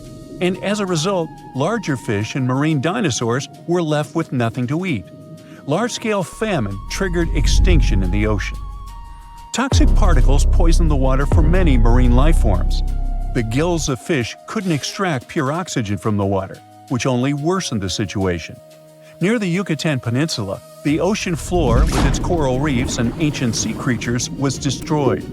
This huge part of Earth's biodiversity disappeared, upsetting the balance of the oceans. Of course, the destruction couldn't go on forever. At one point, the ashes cooled and settled to the ground. The sulfur cloud dispersed, the fires went out, and the air became clearer. Warm rays of sunlight began to shine down on Earth again. But there was something sinister about the silence. The planet no longer heard the rustle of pterodactyl wings, the roar of a hungry tyrannosaurus, and the noise of a velociraptor's fast feet. The storm had passed, along with the dinosaurs. By the way, some flying lizards and small animals survived. Later, they evolved into modern mammals and birds. It wasn't the meteorite that destroyed dinosaurs. Fires couldn't do it either. Dinosaurs disappeared because of the famine caused by the catastrophe. Disruption of the food chain led to the mass extinction of these magnificent lizards. After the catastrophe, life began to blossom again. However, the emergence of large mammals was still a long way off. But now, millions of years have passed. Large elephants, rhinos, and other animals walk on Earth, along with the most unique mammal on the planet, the human. North Africa at night. A ferocious predator is lurking in the darkness. Swimming in a murky river and trying to catch a fish as big as a car. Suddenly, long, sharp teeth flash in the dark. What is it? A really big crocodile? Nope, definitely something worse. This time we decided to go about 100 million years back in the past. Over there, you won't find those modern, ordinary predators you're used to seeing on National Geographic. This fella is a 50-foot-long beast with sharp 6-inch-long teeth and a sail with spines on its back. Hello, Spinosaurus. This is the only dino we know about that liked to live in the water instead of on land like most other dinosaurs. It was really good at swimming and had some cool adaptations that helped it spend much time in the water and survive. For example, its unusually long spines were as long as surfboards. But the sail wasn't just for looks, though. Spinosaurus might have used it to communicate with other creatures. When its sail popped out of the water, it was like showing a warning sign to all potential intruders that said, "Hey, stay away from me! Don't you see I'm busy?" Many smaller creatures quickly got away after seeing these spines. They had some time to escape because Spinosaurus was catching its prey and wasn't paying that much attention to the rest of the world. But it seems that this time, not everyone got the message. A pair of eyes popped out of the water. The creature took a look at Spinosaurus's dinner and came closer, licking its lips. And now, as it comes closer to the shallows, we finally see what it is. A Purosaurus. Crocodiles in any form or period of time are scary, but this one is particularly terrifying. Longer than a school bus, and with an enormous mouth full of incredibly sharp teeth. We're looking at an extinct genus of giant caiman that mostly lived in Central and South America about 8 million years ago. They would always go after mammals, smaller crocodilians, birds, reptiles, and amphibians. We're looking at one of the biggest crocodilians, as well as one of the biggest reptiles, that roamed our planet after dinosaurs went extinct. Its head alone is around 5 feet long, nearly as long as the whole body of the majority of caiman species that exist in the modern animal kingdom. Check out its giant teeth as it opens its mouth, reaching for the fish the Spinosaurus had caught earlier, a sound of a locking jaw. Its teeth missed the dinner. Spinosaurus saw the enemy coming and moved it to the other side, but it's now angry that this stranger dared to come to dinner uninvited. It goes toward Purosaurus, but very carefully. You don't want this giant crocodilian to catch you, considering it has one of the strongest bites of all creatures that have ever walked, crawled, or swam on Earth. Until recently, researchers believed the caiman showed up in the animal kingdom around 8 million years ago. But some studies from 2020 showed big bite marks on a 13-million-year-old sloth that could have been the work of a Purosaurus. None of the other 6 ancient crocodilian species in that area had teeth as big as this fella. They could crush bones. Plus, the Purosaurus was never afraid of the challenge of going after bigger and trickier animals. These crocodilians lived in a giant wetland area called Pebas, located in what is now Bolivia, Brazil, Peru, Colombia, and Venezuela. This was home to some incredibly big creatures, including rodents as large as buffaloes and gigantic turtles, but the Purosaurus didn't only go after them. There were fierce, strong, and large reptilians, Gripassukis, Morasukis, Stupendemus, that he was hunting too. They were ferocious predators a rare animal could escape from, until the Purosaurus entered the scene. Considering its size, the Purosaurus needed about 88 pounds of food every day to survive. That's a lot of food, almost 20 times what the American alligator from modern times needs to thrive. The Spinosaurus tried to approach its enemy from the back, but it was hard to go past its giant 40-foot-long body. The Purosaurus kept clicking its teeth, trying to play its strongest card, to catch the opponent and drag it into the murky water. At one moment, the Spinosaurus took a look behind, wondering if it would be better to go in that direction. This giant caiman would certainly be slow on land. Okay, at least slower than it would be in the water. It roared. At least we imagine dinosaurs made such sounds. We believe it because of all those movies where the crew mixed the sounds different modern animals made to get the roar we'd associate with dinosaurs. Some believe dinos probably made sounds that reminded more of the way doves coo or ostriches boom, but it's too late. We're going for the roar here, it's way cooler. The Spinosaurus ran toward the water. It's not like it didn't stand a chance there. It did really well in the water. First, look at its long, sharp teeth, similar to those of a crocodile. They were perfect for catching fish, plus the animal could use them to defend itself. And its nose was placed higher on its snout compared to other dinosaurs. This way it could breathe easily, even when most of its head was underwater. And get this, its bones were very dense, kind of like the bones of modern animals that live in the water, such as manatees. This was like having built-in weights, which, again, helped this dino to dive into the water without too much effort. Plus, don't forget its webbed feet that looked like paddles and helped it swim faster. The Spinosaurus quickly swam, trying to escape its new enemy, but it seemed that was the thing Purosaurus was waiting for. It quickly got back into the water, while its eyes disappeared under the surface. Hey, what's happening down there? You can see some bubbles and concentric circles spreading across the surface. At one moment, the Spinosaurus showed up from the depths but quickly disappeared. It seemed that Crocodilian wrenched it into the depths. After a while, the Purosaurus came out of the water, getting closer to the dinner it wanted in the first place. Why didn't the dino make things easier and hand it over right away? Time goes by, but Spinosaurus is not showing up. You can't blame the poor thing for taking a chance, but I guess you can't quite escape a bite that's 20 times stronger than that of a great white shark.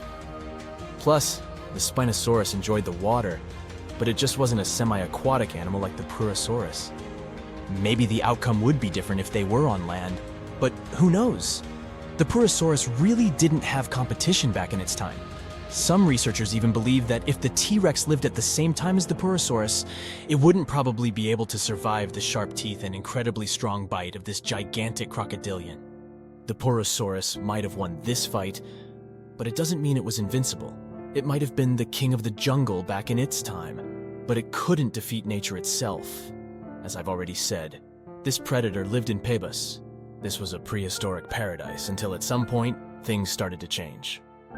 The nearby Andes Mountains were still rising, and this is why the rivers and lakes in the entire wetland started to transform.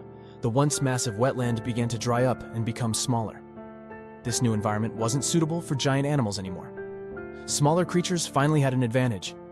They could adjust better, which helped them survive in the changing environment. The bigger ones, like the Purosaurus, couldn't find enough food and adapt. They mostly depended on large mammals and other big animals. How else could they meet such enormous nutritional needs? so they slowly disappeared. The story ended there for the Purosaurus. But for others, it just started. That was the time when the Amazon River, as we know it today, started to take shape. Landscapes changed and new ecosystems formed. Smaller animals were able to thrive in these new conditions. We probably won't ever see such gigantic species tearing through the rainforest ever again. I guess we're lucky. Now, if Earth's history were a movie, we humans would only take up the last second of the end credits. Our planet has been around for about 4.6 billion years, but our human story began about 300,000 years ago in Africa. Now, our ancestors had some wild adventures in nature. They could have run into creatures so big they'd make today's elephants look like puppies. The woolly mammoth is a pretty famous animal, sure. His cousin, though, the Columbian mammoth, not so much. This giant used to roam places from Canada all the way down to Mexico. Unlike the furrier woolly mammoths, which hung out in colder places, these animals had shorter hair, resembling huge elephants. They also had incredibly large tusks, like 12 feet worth of spiraling, sturdy tusks. And they weren't just for show, they came in handy when facing predators. That includes our ancestors. If you think about sloths these days, you're picturing these adorably slow creatures. They couldn't possibly be in your list of most dangerous animals. Well, their grandparents might have. For starters, we call them ground sloths, and they vary a lot in size. Some were as big as rhinos, and others, like the Megatherium, were as colossal as elephants. Imagine seeing a 20-foot-long sloth which doesn't mind chewing on some meat every now and then, at least in theory. Ever heard of Bigfoot? Well, our next animal kind of looks like him, but is a distant cousin to orangutans.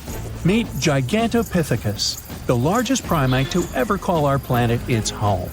Standing tall at 10 feet and weighing more than 600 pounds, these animals were amazing to look at in real life. Unlike Bigfoot, they weren't constantly hiding. In fact, it's believed they were peaceful and gentle creatures. Sadly, they faded away about 100,000 years ago, mainly because their food sources slowly became unavailable. Those lush, fruity forests they called home eventually turned into dry grasslands. Next on our list is the cave hyena.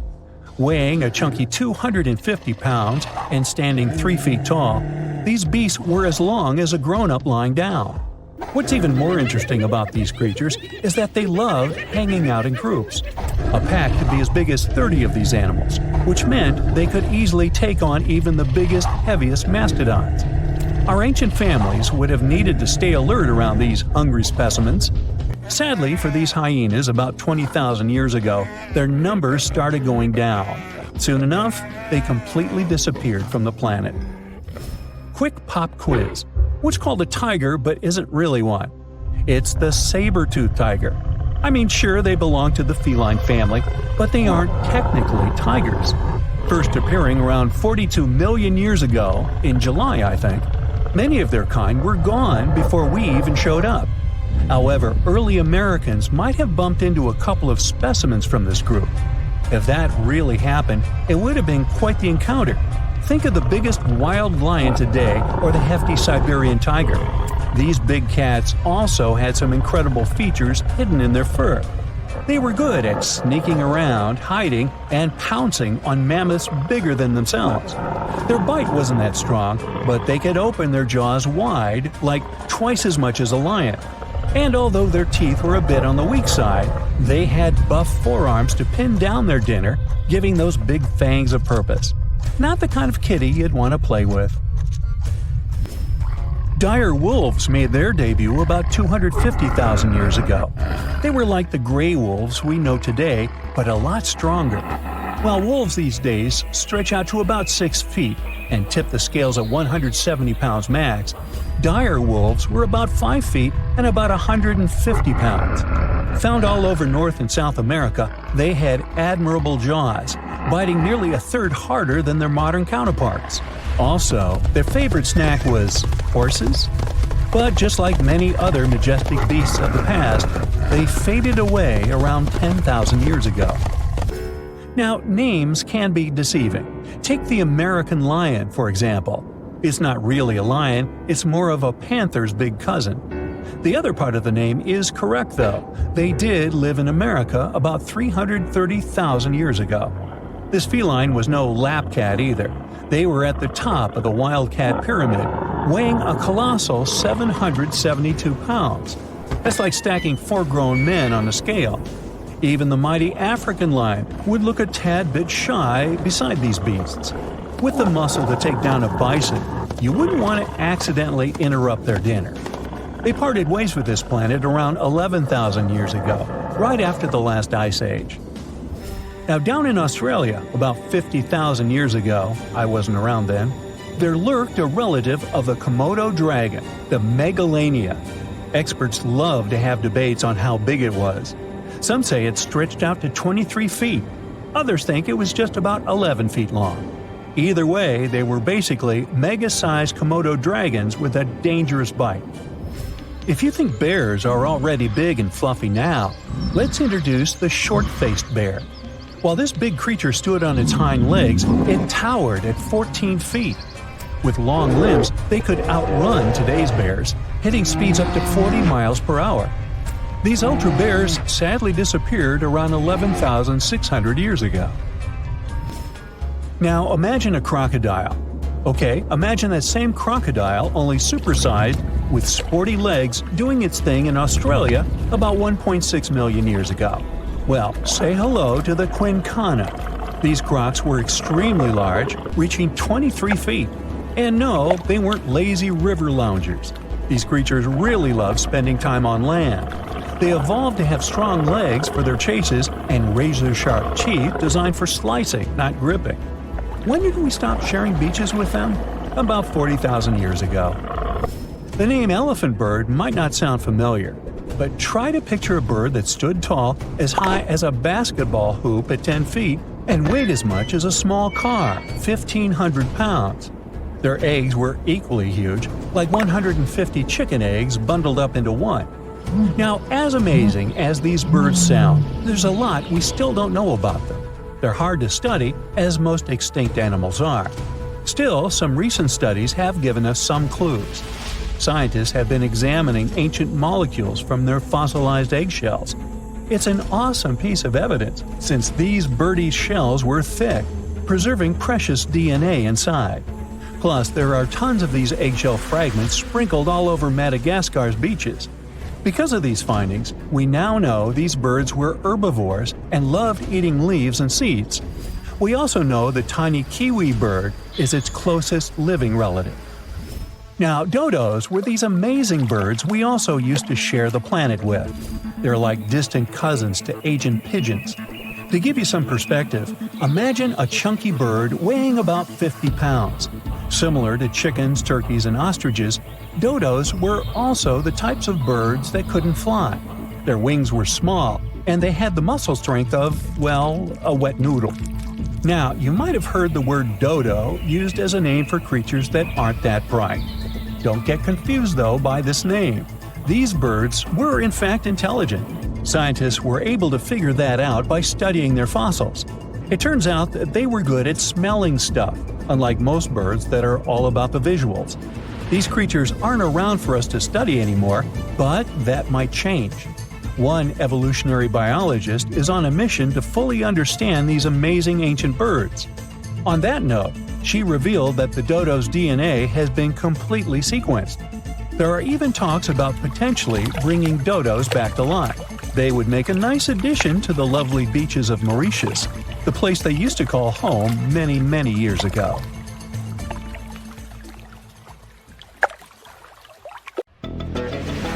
It all started out as an ordinary working day for Gary Johnson, who was driving his excavator at a quarry in Oxfordshire.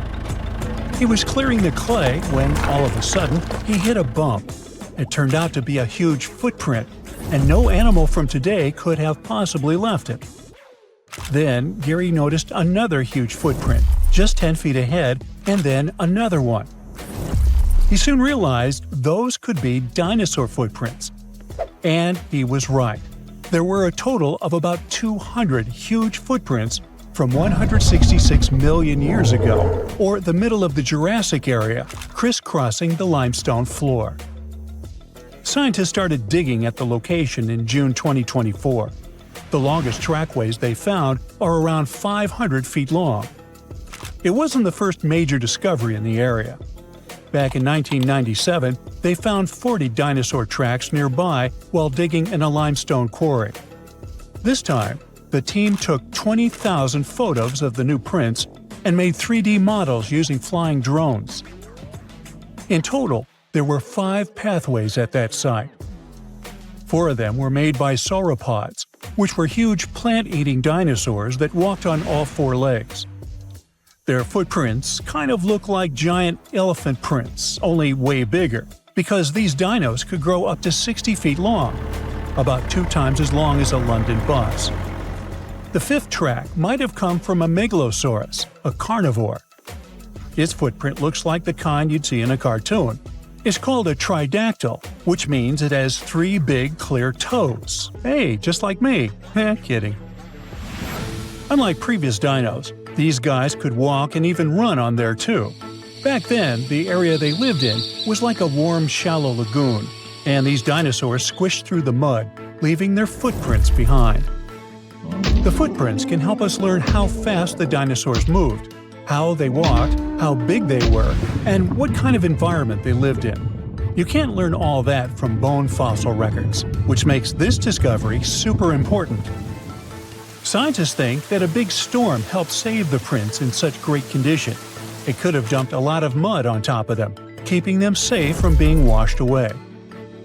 Just several months after the Oxfordshire discovery, scientists found over 260 matching dinosaur footprints more than 3,700 miles apart on different continents, in Brazil and in Cameroon.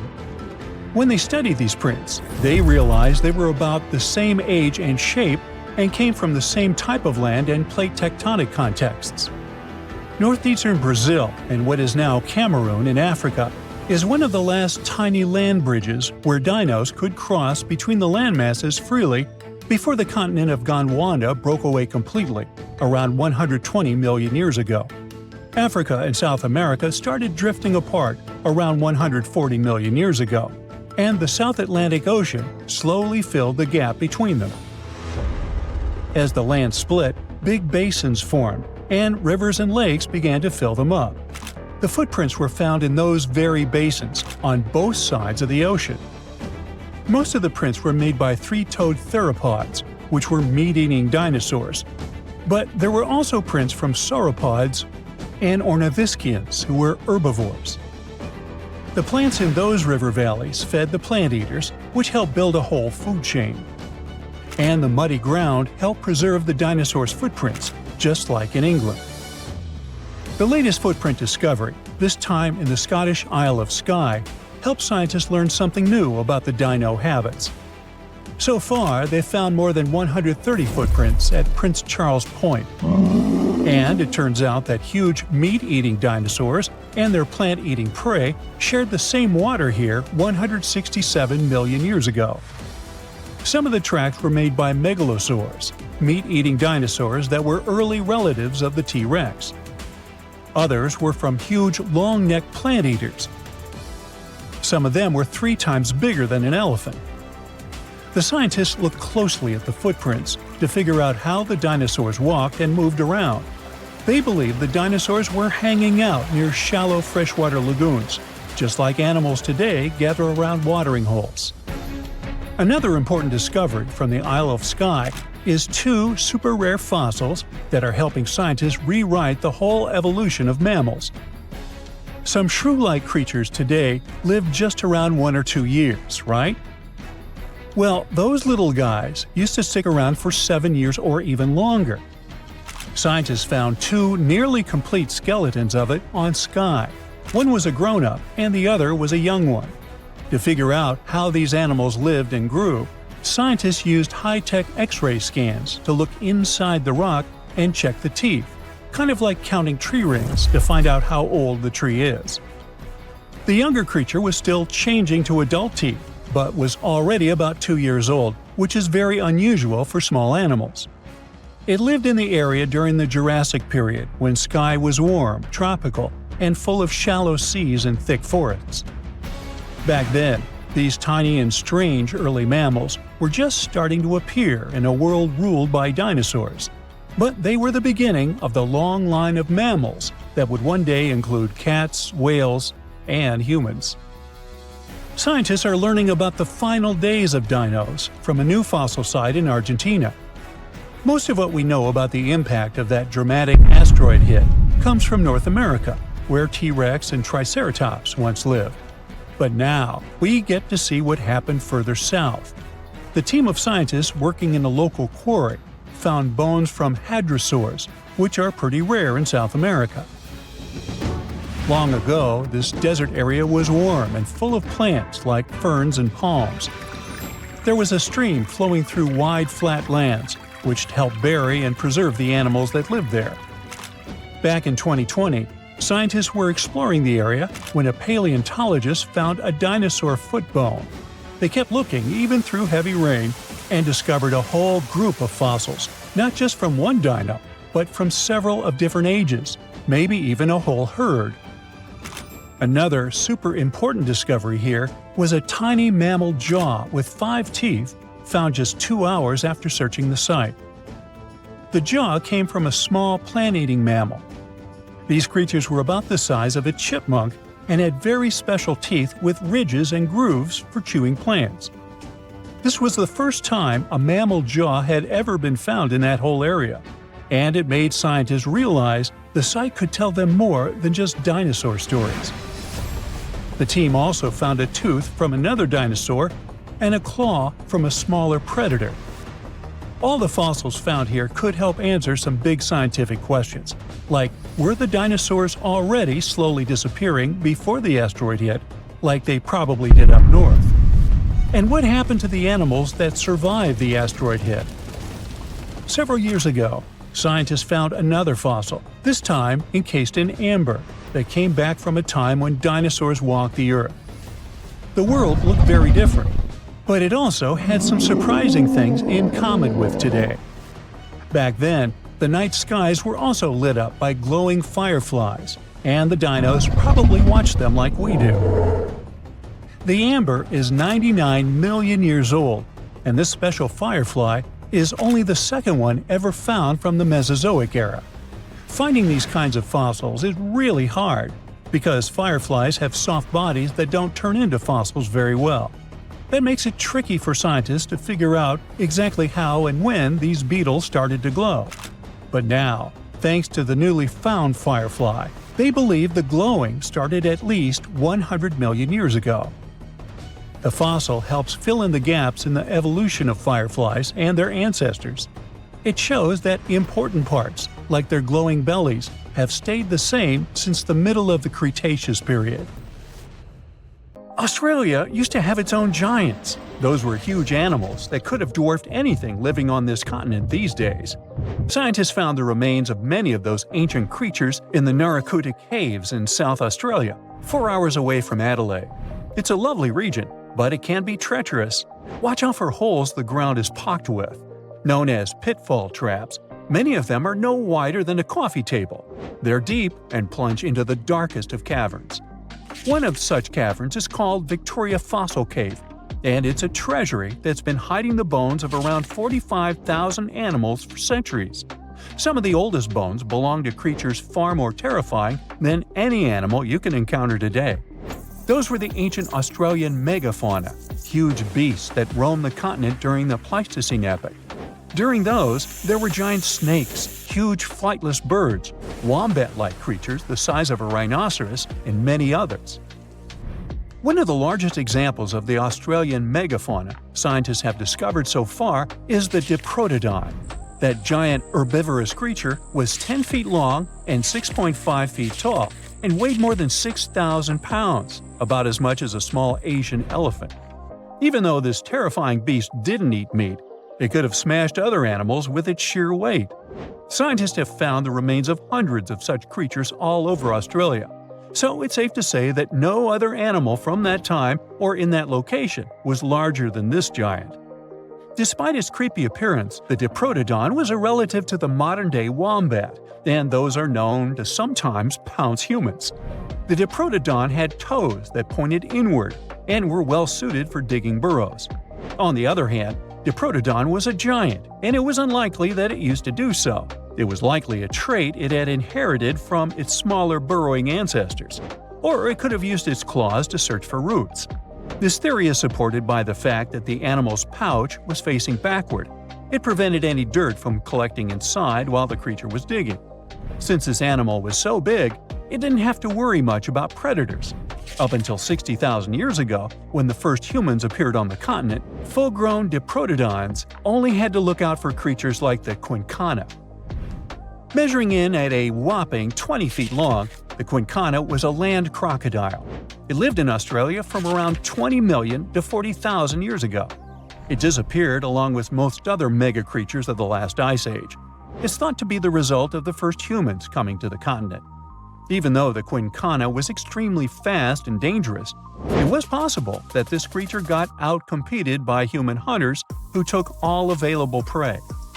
Unlike modern crocodiles that are mainly aquatic, that mighty beast was a land dweller. Scientists figured it out by studying the quincana's legs. They were able to support and carry the body clear off the ground. It means there was no escape for ancient people once the quincana spotted them. Modern crocodiles can only push themselves along on their bellies. Such an adaptation allowed the quincana to chase its prey for long periods of time, exhausting it in the process. Another creepy feature of this ancient monster was its teeth. Aquatic crocs have conical teeth. Those are great for gripping and holding on to prey underwater. But quincana had knife-like teeth, ideal for slicing soft-bodied animals like, mammals. Another Australian monster, Thylacoleo, wasn't all that large, but it didn't make it any less terrifying. It was still among the top predators and the biggest carnivorous animals in Australia. This creature was a true oddity of nature, even by prehistoric standards. First, its teeth resembled not those of a regular predator, but those of a rodent. Its front incisors were enlarged, taking the place of canines. Premolars were also shaped like blades. They were used for cutting flesh and bone. At first, scientists thought that Thylacoleo used those teeth to eat nuts and fruits. But later, a study showed that the use of such teeth was better suited on necks and spines. The jaws of this ancient creature were immensely powerful. A 220-pound Thylacoleo had a bite force similar to that of a present-day 550-pound lion. It means that the animal could easily bring down prey much larger than itself. Then there was Thylacoleo's tail. It had strong muscles which provided the animal with the ability to use the tail as support when tackling large prey. The Thylacoleo had retractable claws, and this feature is very uncommon among marsupials. It allowed the animal to keep its razor-sharp hooks from getting blunt and could help it get a better grip on its prey. Scientists are quite sure that, like today's leopards, the Thylacoleo could climb trees and jump on other animals from above. It was done so fast and stealthily they never knew what hit them. The creature's rear feet support this theory. The first toe there was reduced, but the foot had a rough pad like what modern-day possums have. It allowed them to have a better grip while climbing. Right after scientists found the first skull of the Meliolania, this animal was classified as a lizard. That's why its name translates to small groomer. But after they discovered more complete fossils, it turned out that the Meliolania was a giant turtle. But that's not all. It was one of the largest land turtles to ever have existed. The main reason researchers initially believed the creature to be a lizard was the fact that its skull was adorned with a series of spikes. It's something the modern-day horned lizard can boast. But even after discovering the true nature of the Meliolania, scientists still don't know how to properly catalog it. It might have been a creature that folded its neck under its spine, or it could have folded it to the side. Beside those defensive mechanisms on its head, the Meliolania was also equipped with a spiked tail, which was probably used to prevent predators from attacking the animal from behind. Most species of the Meliolania disappeared around 2,000 to 3,000 years ago because of humans who hunted them to extinction in both Australia and on the surrounding islands. It took around 2 centuries for these turtles to go extinct in that region of the globe. The Megalania was a giant Australian lizard that existed at the end of the Pleistocene epoch. It looked like a Komodo dragon and the Australian monitor lizard, which are both believed to be Megalania's closest living relatives. Fossils tell us that the ancient animal was anywhere from 15 to 26 feet in length. Ow! The youngest fossil remains of this ancient Australian monitor lizard date back to about 50,000 years ago. The first indigenous settlers must have encountered Megalania, which led to the lizard's extinction. Originally, scientists thought that the Megalania was the only member of the genus Megalania, but these days it belongs to the genus Varanus, which means that the prehistoric creature is closely related to other Australian monitor lizards. Our next giant creature on their list was once dubbed an ostrich on steroids. I mean, look at it. It was the last of the thunderbirds to go extinct in Australia. The Genyornis lived on the continent at the same time as early humans. They might have coexisted for 15,000 years or so before the huge bird eventually disappeared. This theory has some proof. The bird's fossils found along with human artifacts. Some cave paintings also depict flightless birds similar to the Genyornis in size and shape. Although it wasn't the largest bird in Australia, the goose-like creature was still as tall as a grown-up man and weighed around 550 pounds. Even a modern-day ostrich can be dangerous if it feels threatened. Imagine meeting its giant prehistoric relative. Scientists are still arguing about its diet. Many believe the creature was an herbivore, but there's still a chance that the Genyornis was a partial scavenger. Its small, stubby wings and powerful hoof-like legs hint that the bird could have been a plant eater. But its huge beak and exceptionally deep lower jaw evoke suspicion. Such features are highly unusual in birds. So, let's consider velociraptors as pets. Yeah, walking your dino in the park, playing fetch, and we probably could have it now if it hadn't been for those pesky asteroids. To be fair, we ended up with mammals, which, let's face it, it was a pretty solid trade. But here's the big question. Why didn't reptiles make a grand comeback? Why did mammals rise instead? The answer, believe it or not, involves fungi. Yup, the same stuff that gives you athlete's foot and ruins your leftovers also wiped out dinosaurs. Welcome to the weirdest twist in extinction history. It all started with a very bad day 66 million years ago, when a 9-mile-wide asteroid crash-landed in what's now Mexico. The space rock was moving so fast that it vaporized on impact, punching out a crater 10 times its own size. Now, if you remember anything from your physics class, and no judgment if you don't, high speed means high energy. And that energy turned into a blast wave and heat so intense it could have cooked anything in the area instantly. And it didn't stop there. Tiny molten rock beads rained down globally, generating radiation equivalent to 20 million megatons. Forests caught fire, wildfires raged across continents, and the sky filled with soot and sulfuric acid. Earth turned into a planetary air fryer. Then came the blackout.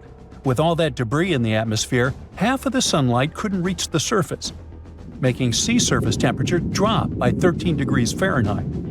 Within just a few weeks, the planet entered a literal impact winter.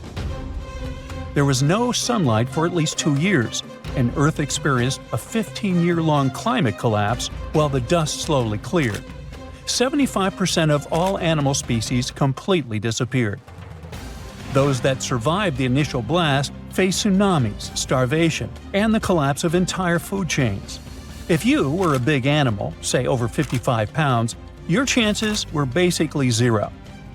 And if you were a plant, forget about it. No sunlight means no photosynthesis.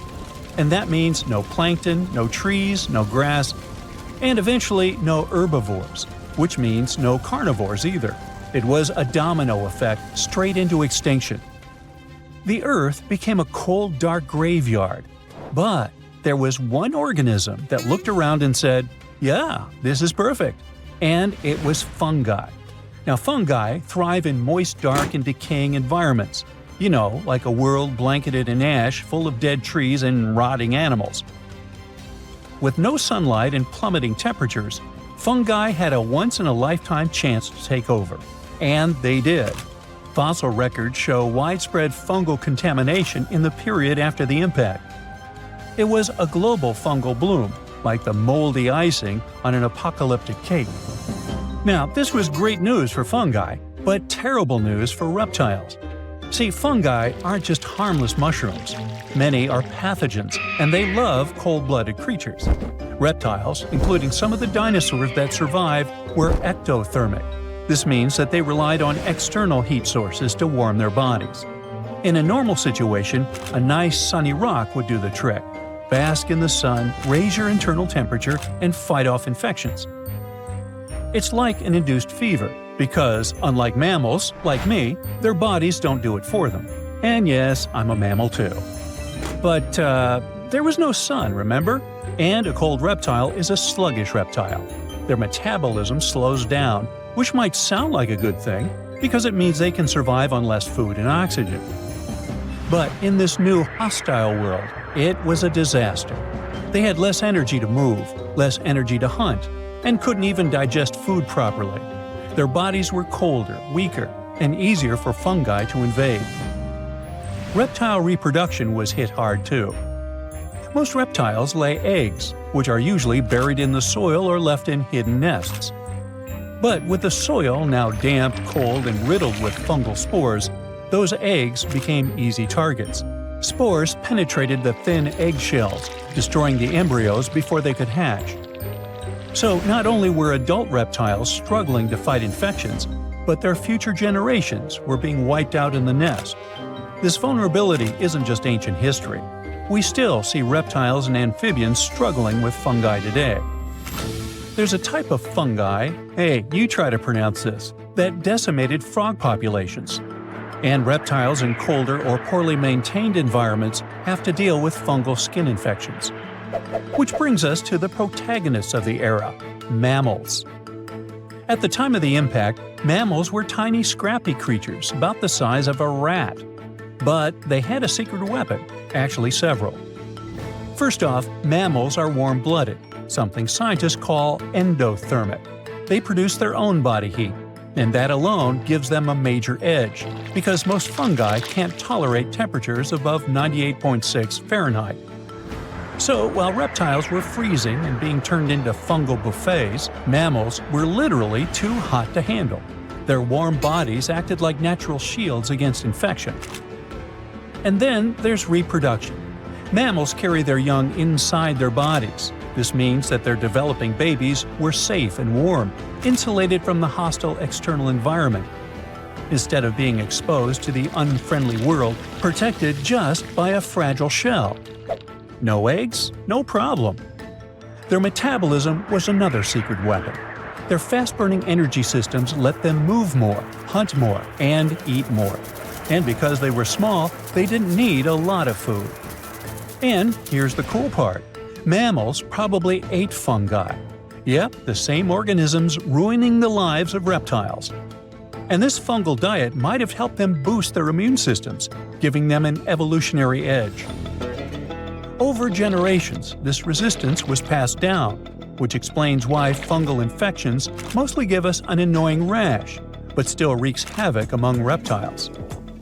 Of course, not all dinos were cold-blooded. In fact, some massive creatures, like the T-Rex, were warm-blooded. But, warm-blooded or not, their size worked against them. You know, giants need giant meals, and in the post-impact world, those meals didn't exist. Being warm-blooded helps, sure, but not when you're too big to feed. Small dinosaurs, however, were a different story. Some survived, and we call them birds. Their small size meant they were lighter and needed less food, and their feathers helped with insulation.